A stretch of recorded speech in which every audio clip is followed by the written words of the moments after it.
नमस्कार, बहुत स्वागत है आप सभी का। आप देख रहे हैं प्राइम टाइम बुलेटिन अपना बिहार। मैं हूं आपके साथ जया मिश्रा। चलिए बुलेटिन की शुरुआत बड़ी खबर के साथ करते हैं।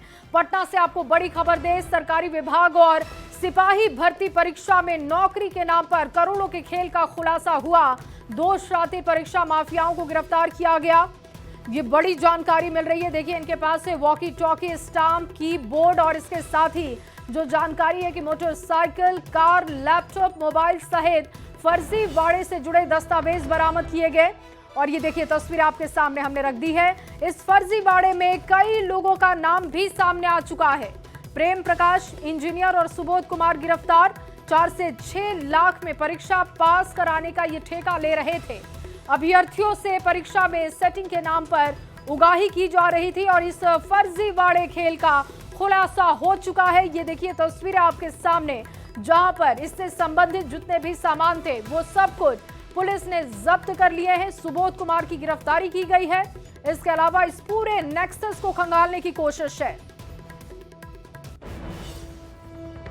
गैलेक्सी अपार्टमेंट भूपतिपुर में छापा मारा गया, तो फिर वहां से काफ़ी सारे सामान बरामद हुए जो संदिग्ध प्रतीत हुए। उसमें से ये 3 वॉकी टाकी है, 7 मोबाइल फ़ोन है, जिसमें से 2 आईफोन भी है, एक लैपटॉप है, बहुत सारे सर्टिफिकेट्स है, कुछ ब्लैंक चेक्स है, एक मोटरसाइकिल बुलेट बरामद हुआ है, एक विटारा ब्रेजा की बाइक बरामद हुआ है। साथ ही साथ 2 व्यक्तियों को हिरासत में लिया। स्टूडेंट से सरकारी एग्ज़ाम्स में सेटिंग्स कराने के लिए ये पैसे वसूलते हैं। हालांकि इनसे ये बोला गया है कि इनके द्वारा ये बताया गया कि इन्होंने पैसे लिए ज़रूर है, बट ये किसी का करा नहीं पाया, इसीलिए बहुत सारे स्टूडेंट्स इनसे ये पैसे वापस मांग रहे हैं। इन्होंने काफ़ी सारे और भी संदिग्ध व्यक्तियों का नाम बताया, जिसके बारे में अभी हम इन्वेस्टिगेशन कर रहे हैं। और अब सवाल की घुसपैठियों को बाहर करने से विपक्ष को क्या परेशानी है। दरअसल बिहार में चल रहे मतदाता पुनरीक्षण अभियान को लेकर पहली बार प्रधानमंत्री नरेंद्र मोदी ने बयान दिया।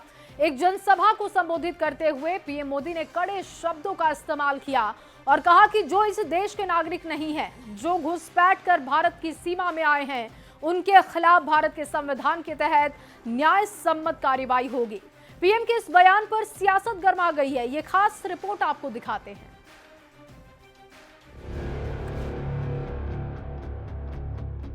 जो भारत का नागरिक नहीं है, जो घुसपैठ करके आया है, उसके साथ न्याय सम्मत कार्रवाई होती रहेगी।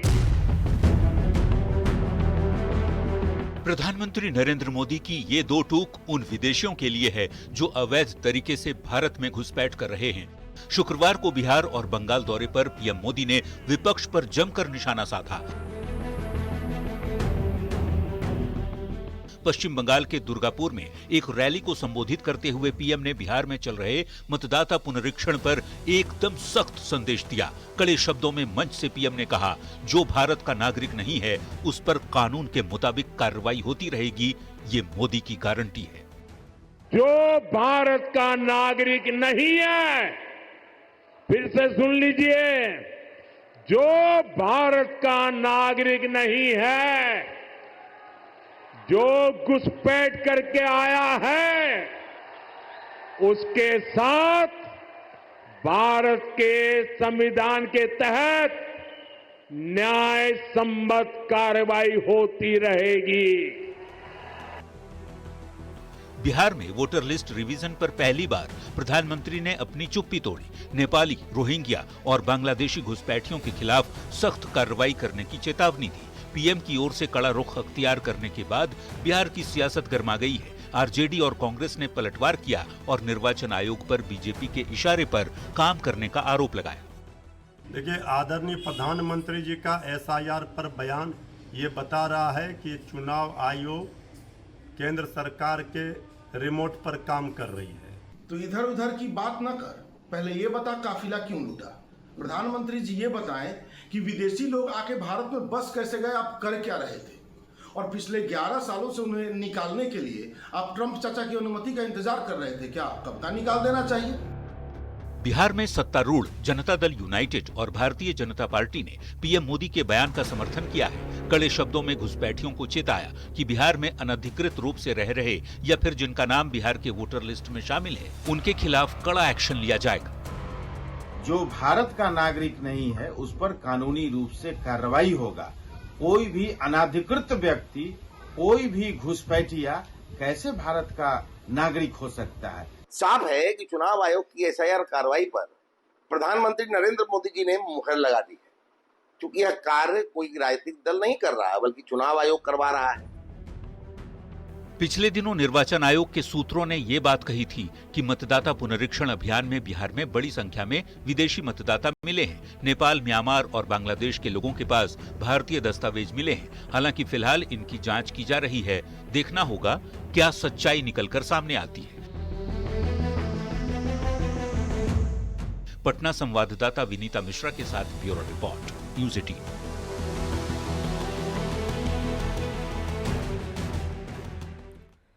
देखिए, बिहार में जारी एसआईआर पर पीएम मोदी के बयान से सियासत गर्मा गई है। केंद्रीय मंत्री चिराग पासवान ने कहा कि विपक्ष इस मुद्दे पर जनता में भ्रम फैला रहा है। बीजेपी के राष्ट्रीय प्रवक्ता शहनवाज हुसैन ने भी पीएम मोदी के बयान का समर्थन किया और कहा कि भारत में भारत का ही नागरिक वोट करेगा। तो नीरज कुमार ने भी घुसपैठियों के मुद्दे पर बड़ी चुनौती दी। मतदाता सूची में हेर फेर हो जाएगा। क्या मतदाता सूची का कार्य पूरा हो चुका है क्या? ये विपक्ष जो भ्रम फैला रहा है, अभी तो समय बाकी ना है। कहाँ से आंकड़े आते हैं इन लोगों के पास कि 30 लाख लोगों का नाम काट दिया तो 35 लाख लोगों का नाम काट दिया? क्या ये कार्य, ये प्रक्रिया पूरी हो गई है? वोट वैलिड वोटर ही देंगे। भारत के मतदाता ही भारत में वोट कर सकते, घुसपैठिए भारत में वोट नहीं कर सकते। जो बांग्लादेश से, वर्मा से या नेपाल से कहीं से कोई आएगा, वो अगर वोट, भारत की तकदीर को, तस्वीर को बदलने का अधिकार उसको नहीं है। देश के अंदर में घुसपैठ एक महत्वपूर्ण समस्या, इसको कोई नकार नहीं सकता। और लालू जी उस काम के लिए याद किए जाते रहेंगे कि संभवतः 2009 में जब इनकी सरकार थी बिहार में, एसबी चौहान ने केंद्रीय गृह मंत्री के स्तर पर बैठक बुलाई थी घुसपैठ के सवाल पर, और लालू यादव का मेरा वो बयान का अखबार का कतरन मेरे पास उपलब्ध है, जिसमें लालू यादव ने यह कहा था कि गैर भारतीयों को राशन कार्ड देने में सतर्कता बरतनी चाहिए। और चलिए आगे बढ़ते हुए इस वक्त की बड़ी खबर आपको देते हैं। मुख्य निर्वाचन पदाधिकारी विनोद सिंह गुंजियाल का पत्र शिक्षा विभाग के एसीएस सिद्धार्थ को उन्होंने पत्र लिखा और कहा कि एसआईआर के दौरान डीईओ, ईआरओ, एईआरओ और निर्वाचक सूची से जुड़े कोई भी पद नहीं रहे रिक्त। इस बात का ध्यान रखें। वहीं आयोग की पूर्ण स्वीकृति के बिना ऐसे किसी अधिकारी का ट्रांसफर नहीं करें। एसआईआर के तहत निर्वाचक निबंधन पदाधिकारी, बीएलओ और बीएलओ सुपरवाइजर का भी ट्रांसफर ना किया जाए। एसीएस और मुख्य सचिव को ये सुनिश्चित करने के लिए उन्होंने पत्र लिखा है। बिहार में आचार संहिता लागू होने से पहले बड़े पैमाने पर अधिकारियों से लेकर कर्मियों का ट्रांसफर जारी है, लेकिन अब एसआईआर अवधि में किसी भी कर्मी और अधिकारी का विभाग के सुप्रीमो अपनी मर्जी से ट्रांसफर नहीं कर सकेंगे। इस बाबत मुख्य निर्वाचन पदाधिकारी विनोद सिंह गुंजियाल ने शिक्षा विभाग के एसीएस एस सिद्धार्थ को पत्र लिखा है और साफ कहा है कि फिलहाल जो एसआईआर का काम चल रहा है, जिसमें बड़े पैमाने पर जो एक तरह से शिक्षा विभाग के कर्मी हों या अधिकारी हों जिनकी ड्यूटी लगाई गई है, यानी भारत निर्वाचन आयोग के प्रासंगिक पत्र कंडिका 8 में यह स्पष्ट रूप से वर्णित है कि एसआईआर अवधि के दौरान मुख्य सचिव यह सुनिश्चित करेंगे कि डीईओ, ईआरओ, एईआरओ और निर्वाचक सूची से संबद्ध कोई भी पद रिक्त न रहे और आयोग के पूर्ण स्वीकृति के बिना किसी भी ऐसे अधिकारी या कर्मी का ट्रांसफर नहीं कर सकेंगे। तो कुल मिलाकर मुख्य सचिव के ये पत्र का हवाला दिया गया है 2205, जो पत्रांक है 28/6/2025 को ये निर्देश दिया गया था और इसी के तहत जिला निर्वाचन पदाधिकारी द्वारा जिन कर्मियों को अभी फिलहाल एसआईआर में ड्यूटी लगाई गई है, उनके लिए निर्देश जारी किया गया है। अब बता दें आपको कि इसमें बीएलओ, सुपरवाइजर और इसके अलावा जो बीएलओ सुपरवाइजर हैं, निर्वाचक सूची के कार्यों से जुड़े अन्य कर्मी हैं, उनका स्थानांतरण अब बिना आयोग की अनुमति के नहीं हो सकेगा। तो इसके अलावा जो विनोद सिंह गुंजियाल हैं, बाकी अन्य विभाग को भी पत्र लिखने की तैयारी में है। फिलहाल शिक्षा विभाग को पत्र लिखा गया है क्योंकि लगातार ट्रांसफर पोस्टिंग का सिलसिला जारी है, लेकिन शिक्षा विभाग के जो कर्मी हैं उनकी ड्यूटी बीएलओ में लगाई गई है। तो आने वाला वक्त जो है वो देखना होगा कि आखिर कौन कौन से विभाग में ट्रांसफर पोस्टिंग की जो प्रक्रिया है उस पर रोक लग पाती है, क्योंकि फिलहाल एसआईआर से महत्वपूर्ण काम निर्वाचन विभाग के लिए या बिहार सरकार के लिए फिलहाल अभी दूसरा नजर नहीं आ रहा है। कैमरामैन दीपक के साथ रजनीश कुमार, न्यूज 18 पटना।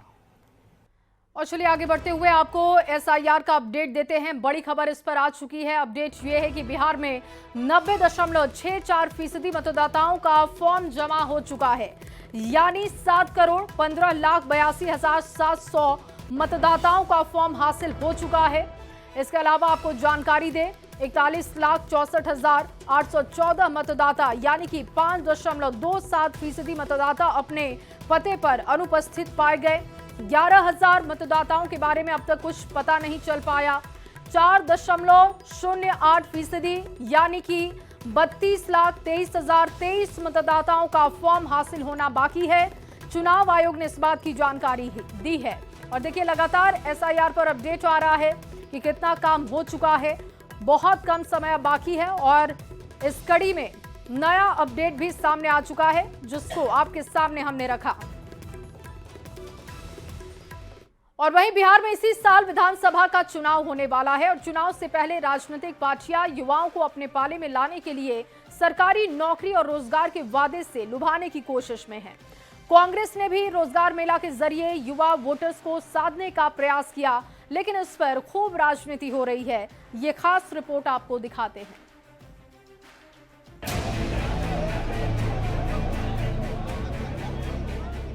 नौकरी के लिए युवाओं की खचाखच भीड़, फॉर्म भरते लड़के लड़कियां और लाइन में अपनी बारी का इंतजार करते अभ्यर्थी। ये तस्वीर पटना के ज्ञान भवन की है, जहां शनिवार को कांग्रेस की ओर से रोजगार मेला लगाया गया। चुनावी साल में नौकरी और रोजगार सबसे बड़ा मुद्दा है, लिहाजा हजारों की संख्या में युवा नौकरी के लिए कांग्रेस के रोजगार मेला पहुंचे, जो ज्वाइनिंग लेटर मिलने के बाद काफी खुश नजर आए। जी सर, सेफ्टी ऑफिसर का मिला है। हम आए नरकटियागंज की तरफ से, वहाँ पे लंगरा से गांव से, और ये सेफ्टी ऑफिसर का 22,000 का सैलरी है, रूम रेंट सब है, पुणे में है। बिहार नहीं बल्कि बाहर 15-20 हजार की नौकरी मिलने पर भी बिहार के युवा खुद को खुशनसीब समझ रहे हैं। इसी साल विधानसभा चुनाव होने वाले हैं। सीएम नीतीश ने अगले 5 साल में 1 करोड़ युवाओं को सरकारी नौकरी और रोजगार देने का वादा किया है। सत्ताधारी एनडीए के नेता विरोधियों से पूछ रहे हैं कि चुनावी साल में ही कांग्रेस को नौकरी बांटने की याद क्यों आई, जबकि मौजूदा सरकार में ही सीएम नीतीश करीब 50 लाख से ज्यादा युवाओं को नौकरी और रोजगार दे चुके हैं। बिहार में अपनी राजनीतिक जमीन को विस्तार देने की कवायद में वही कांग्रेस पार्टी रोजगार मेला का आयोजन कर फिर से युवाओं को दिग्भ्रमित करने का प्रयास कर रही है। सत्तारूढ़ दल के नौकरी वाले दाव का कार्ड खोजने में विपक्ष लगा हुआ है। नेता प्रतिपक्ष तेजस्वी यादव और राहुल गांधी भी जॉब के मुद्दे पर युवा वोट बैंक को साधने की जुगत में। आरजेडी नौकरी देने का वादा कर रही है तो कांग्रेस रोजगार मेला के जरिए नौकरी बांटने की कोशिश। जो इंडिया महागठबंधन के चेयरमैन तेजस्वी जी का संकल्प रहा, उन संकल्पों को सभी दल अपने अपने स्तर से आगे बढ़ाने का काम कर रहे हैं। कांग्रेस के रोजगार मेले में कुछ युवा नौकरी पाकर खुश दिखे तो कुछ युवाओं ने नौकरी के नाम पर सिर्फ मजदूर इकट्ठा करने का आरोप लगाया। कहा 15-20 हजार रुपए की नौकरी देकर 12 घंटे काम लिया जा रहा है। नौकरी के जरिए युवाओं को प्रभावित करने की ये कोशिश, देखना होगा कांग्रेस को फायदा पहुंचाती है या नुकसान। पटना संवाददाता रवि एस नारायण के साथ ब्यूरो रिपोर्ट, न्यूज 18। और आगे बढ़ते हुए अब बात चंदन मिश्रा हत्याकांड की होगी। दरअसल पारस अस्पताल में हिस्ट्री शीटर चंदन मिश्रा की हत्या का पश्चिम बंगाल कनेक्शन सामने आ चुका है। सूत्रों की माने तो पुलिस ने कोलकाता से 5 से 6 अपराधियों को गिरफ्तार किया है। हालांकि पकड़े गए अपराधी कौन है, इसका खुलासा अब तक नहीं हो सका है। इस पूरे हत्याकांड का पुरुलिया जेल कनेक्शन भी सामने आया है। आपको ये रिपोर्ट दिखाते हैं।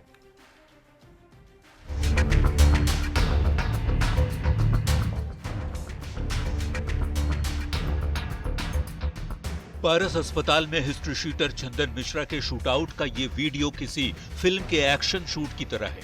अपराधियों के चेहरे पर न कोई डर न खौफ, जैसे वो पुलिस को खुली चुनौती देते हुए इस शूटआउट को अंजाम देने आए हों।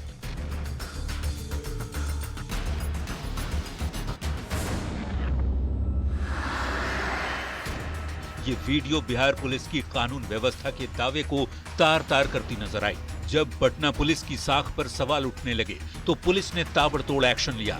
अब इस मामले में बड़ा खुलासा हुआ है।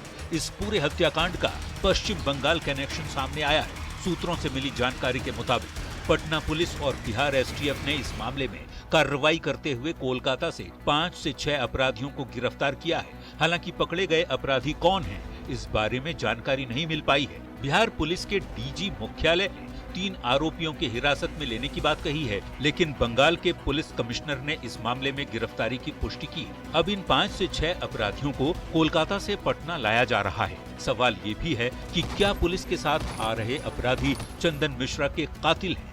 আমাদের লাস্ট দুদিন ধরে কিছু ইনপুট আমাদের কাছে এসেছিল, সেটা আমরা বিভিন্ন ইউনিটের সঙ্গে শেয়ার করেছি, কিন্তু এই মুহূর্তে ডিটেইলস দেওয়া সম্ভব নেই। কিন্তু আমাদের কাছে কিছু ইনপুট ছিল, সিপি বিধাননগর সঙ্গে আমাদের যোগাযোগ হয়েছিল। सूत्रों की माने तो चंदन मिश्रा हत्याकांड में पुरुलिया जेल का कनेक्शन है।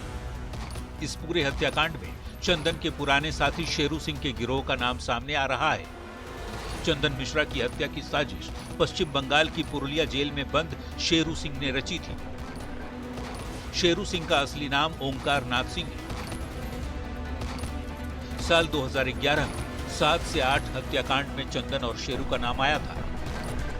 पुलिस सूत्रों के मुताबिक शेरू ने ही हत्याकांड की साजिश बिहार की जेल में बंद उसके गिरोह के द्वारा रचे जाने की जानकारी पुलिस को दी। पुलिस अब जेल में बंद शेरू के उस शागिर्द से भी पूछताछ की तैयारी कर रही है। अब तक की जांच में वर्चस्व की लड़ाई में चंदन मिश्रा हत्याकांड को अंजाम दिया गया। ये भी पता चला है कि शेरू और तौसीफ की दोस्ती बेऊर जेल में हुई थी। जेल से रिहा होने के बाद तौसीफ ने शेरू से संपर्क किया और फिर हत्या की योजना बनाई। वहीं इस हत्याकांड पर बिहार के एडीजी कुंदन कृष्णन ने किसानों पर दिए अपने विवादित बयान पर माफी भी मांग ली है। उन्होंने कहा कि यदि मेरे बयान से किसानों को ठेस पहुंची है तो उन्हें इसका खेद है। मई जून में ज़्यादा मर्डर होते आई है वर्षों से। अप्रैल मई जून जब तक बरसात नहीं होती है ये सिलसिला जारी रहता है, क्योंकि ज़्यादातर किसान को कोई काम नहीं रहता है। प्रत्येक आपराधिक घटनाओं के पीछे सिर्फ अपराधी होते हैं और उनका कोई जाति या धर्म नहीं होता है। मेरे मन में किसान के प्रति काफी आदर भाव है। चंदन मिश्रा हत्याकांड के बाद बिहार में लॉ एंड ऑर्डर पर बड़े सवाल खड़े हो रहे हैं। अब ऐसे में कुख्यात चंदन मिश्रा को गोली मारे जाने के मामले में पुलिस पर भी बड़ी कार्रवाई हो गई। एसएसपी पटना ने शास्त्री नगर थाने के 1 दारोगा और 2 सहायक दारोगा और 2 सिपाही को निलंबित कर दिया है। बहरहाल चंदन मिश्रा हत्याकांड की जांच में अभी कई परतें खुलनी बाकी हैं। न्यूज 18 के लिए पटना से संवाददाता संजय कुमार की।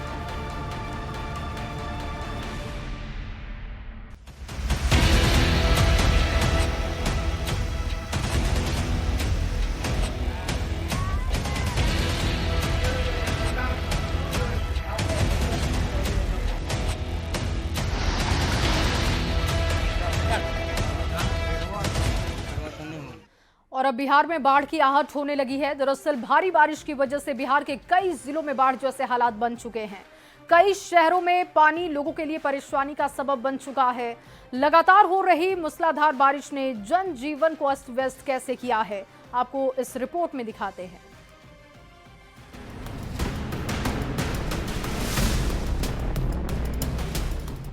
बिहार के कई जिलों में भारी बारिश से हाहाकार मचा है। पटना में भी गंगा नदी का जलस्तर लगातार बढ़ रहा है। गांधी घाट और हाथीदह में जलस्तर खतरे के निशान को पार कर चुका है, जिससे तटवर्ती इलाकों में बाढ़ का खतरा मंडराने लगा है। इसे लेकर सीएम नीतीश कुमार ने भी गंगा के बढ़ते जलस्तर का जायजा लिया। मुख्यमंत्री ने गांधी घाट से दीघा घाट तक गंगा के बढ़ते जलस्तर का जायजा लिया। सीएम ने अधिकारियों को हर परिस्थिति पर नजर रखने के साथ ही कई जरूरी निर्देश भी दिए। बेगूसराय में भी गंगा में कटाव के चलते एक तरफ बाढ़ जैसे हालात हैं तो दूसरी तरफ प्रशासन की ओर से किए जा रहे कटाव निरोधी काम को लेकर लोगों में आक्रोश है। बाढ़ से डरे लोग प्रशासन के कटाव निरोधी काम से नाखुश हैं और विभाग पर कटाव निरोधी काम में लापरवाही का आरोप लगा रहे। जनता जो गिर रहे जहाँ जाए लेना कहे काम करबे कहे जबरदस्ती रंगदारी टैक्स मांगे चाहो। अब एकरा पर तो कार्रवाई की छै नहीं छै जानते जनता है। कौन कौन गाँव प्रभावित है? प्रभावित है औधा, बदलपुरा, मधरापुर, ये सब आर कौन। बक्सर में गंगा नदी में उफान से दियारा इलाके के गांव पर बाढ़ का खतरा मंडराने लगा है। तिलक राय, गुरुदेव नगर, लाल सिंह का डेरा, बेनीलाल का डेरा और बिच्छू डेरा गांव तक पानी घुस चुका है। बाढ़ की आशंका को देखते हुए तटबंध की सुरक्षा बढ़ा दी गई है। कैमूर में लगातार बारिश के चलते कई गाँव में बाढ़ जैसे हालात हो गए हैं। घर, खेत, यहाँ तक कि स्कूलों में भी पानी भर चुका है। झाली उत्क्रमित मध्य विद्यालय में पानी भर जाने से बच्चों को स्कूल आने में काफी परेशानी हो रही है। बच्चों की परेशानी को देखते हुए पढ़ाई बंद कर दी गई है। हमेशा पानी होता है। आज की क्या स्थिति है? आज ऐसी स्थिति है कि चारों तरफ से पानी भर गया है और बच्चे आए थे, 1 घंटे से लगभग खड़े थे और हार मान कर अपने आप चले गए। कब से पानी बहने लगा है? कल से ही पानी भर रहा है। भागलपुर के सबौर प्रखंड के रजंदीपुर गांव में भी गंगा का पानी घुस चुका है। बाबूपुर रजंदीपुर सड़क पर बाढ़ का पानी चढ़ गया है। लोग घरों को छोड़ ऊंची जगहों पर जाने को मजबूर हैं। बाबूपुर है, रजंदीपुर है, संत नगर है, लालू चक है, बल्ला टोला है, बिचला टोला है, बाबूपुर है, सब डूब जाएगा। हाँ। आरा में भी गंगा के जलस्तर में लगातार बढ़ोतरी हो रही है, जिसकी वजह से कई गांव गंगा में विलीन होते जा रहे हैं। सबसे ज्यादा कटाव शाहपुर प्रखंड के जवानिया गांव में हो रही है। गंगा के जलस्तर को बढ़ता देख जिला प्रशासन ने लोगों से सुरक्षित जगह पर जाने की अपील की है।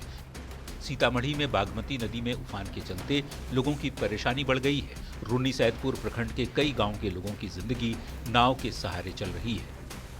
न्यूज 18 के लिए पटना से आनंद अमृतराज के साथ ब्यूरो रिपोर्ट। और वहीं बिहार में बढ़ते अपराध और तेजस्वी यादव के सवालों पर केंद्रीय मंत्री गिरिराज सिंह ने बड़ा बयान दिया। गिरिराज सिंह ने कहा कि आखिर क्या कारण है कि चुनाव से ठीक पहले घटनाएं हो रही हैं।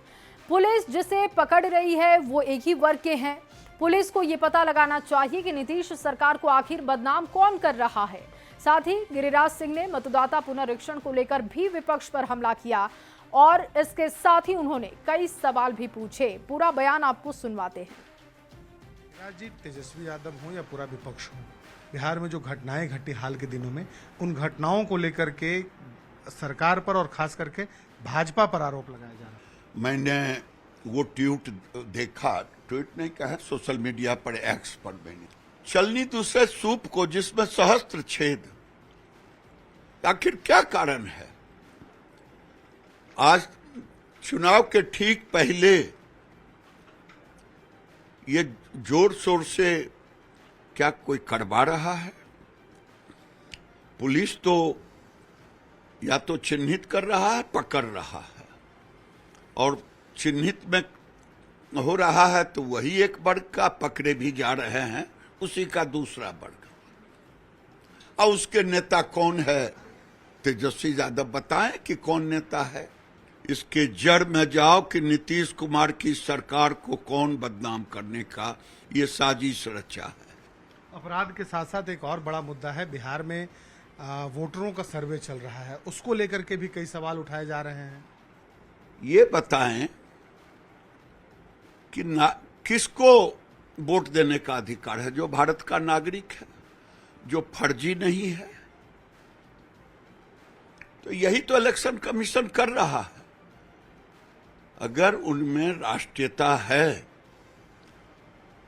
तो वो जरूर पूछें कि निकालने वाले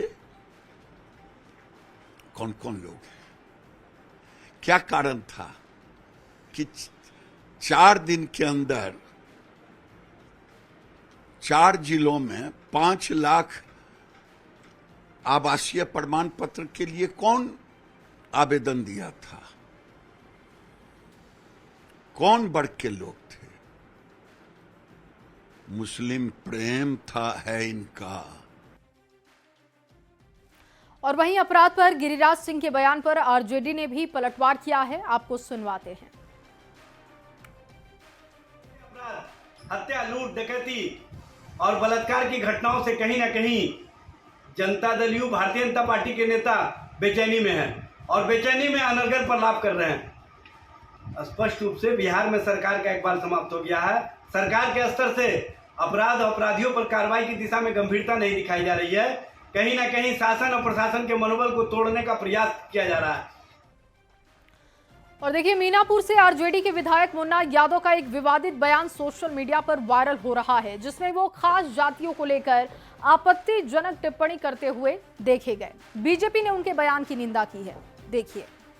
मिश्रा सिंह, झा, शर्मा का कोई गुजारा नहीं, बैकफुट पर पांडे चाह रहे हैं कि फिर जगन्नाथ मिश्रा का सरकार आवे।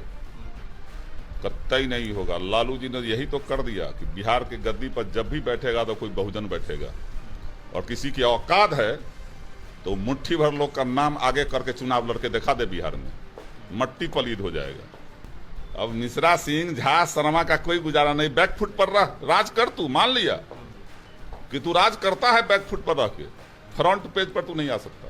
राजद के विधायक रंजन यादव जी ने जिस प्रकार का स्टेटमेंट दिया है, यह अत्यंत ही दुखद है और दुर्भाग्यपूर्ण है। समाज में द्वेष और इस प्रकार की दुर्भावनाओं को पैदा करना हिंसा को जागृत करने के जैसा है। हालांकि राष्ट्रीय जनता दल का नेचर और कैरेक्टर रहा है। क्या ये राजद के नेता तेजस्वी यादव के शह पे हो रहा है? राजद का मतलब ही है गुंडा राज, राजद का मतलब ही अपराध, राजद का मतलब ही है जाति के नाम पे। जिस प्रकार से तेजस्वी यादव लगातार सवर्णों पर अपने द्वारा, अपने जनप्रतिनिधियों के द्वारा घटिया बयानबाजी करवा रहे हैं, समाज को बांटना चाहते हैं। जैसे जैसे चुनाव नजदीक आ रहा है, फिर से वही नरसंहार की यादें दिलाने के लिए ताजगी के स्वरूप देने का काम कर रहे हैं और सवर्णों पर अनर्गल बयानबाजी, भद्दी भद्दी बयानबाजी करने का काम कर रहे हैं। और अगली खबर दरभंगा से है, जहां बहादुरपुर विधानसभा के विधायक और मंत्री मदन सहनी ने अपने क्षेत्र के लोगों को बड़ी सौगात दी। मंत्री ने कुल 170 करोड़ की योजनाओं का शिलान्यास किया। शिलान्यास कार्यक्रम में जेडीयू सांसद और पार्टी के राष्ट्रीय कार्यकारी अध्यक्ष संजय झा भी शामिल हुए। बहादुरपुर विधानसभा के कुशोथर और उघरा गांव के स्कूल परिसर में योजनाओं का शिलान्यास किया गया।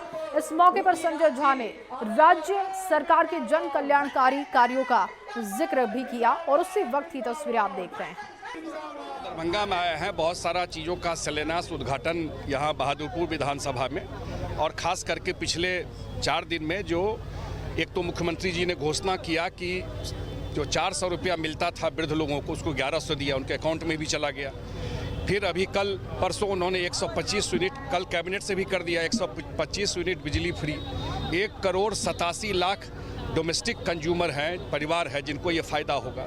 फिर मुख्यमंत्री जी ने कहा है 1 करोड़ लोगों को अगले 5 साल में नौकरी मिलेगी और रोजगार मिलेगा। स्किल यूनिवर्सिटी खोलने का, मुझे लगता है अगला 5 साल बिहार का इन्वेस्टमेंट उद्योग का काल है। 100 योजनाओं का बहादुरपुर के कुशोथर में हम लोगों ने स्कूल का शिलान्यास भी किए हैं 4.25 करोड़ का, और उसके अलावा लगभग 100 करोड़ की योजनाओं का हम लोगों ने शिलान्यास उद्घाटन किया है, जिसमें सड़क है, पुल है, स्कूल का भवन है, पंचायत सरकार भवन है, नदी में घाट है, बांध का पक्कीकरण है, ये सभी मिलाकर के 170 करोड़ का किए हैं। और चलिए इसी खबर के साथ अपना बिहार में बस इतना ही। आगे जोहार झारखंड देखिए मेरी सहयोगी शिप्रा झा के साथ।